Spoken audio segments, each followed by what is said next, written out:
US inflation held, well, nearly steady in November. The annual rate is 3.1% as falls in fuel prices and long-lasting goods offset ongoing increases for services. It's a bit of a lesson for what Australia will most likely feel in around 6 months' time. Fox Business has more.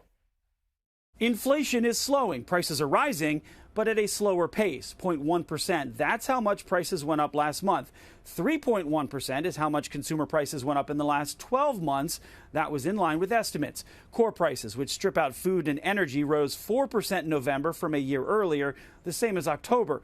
A decline in gas prices helped pull down overall inflation. Gas prices fell 5.8% in November, following a 4.9% drop in October. Now, the average right now is $3.13 a gallon, according to AAA.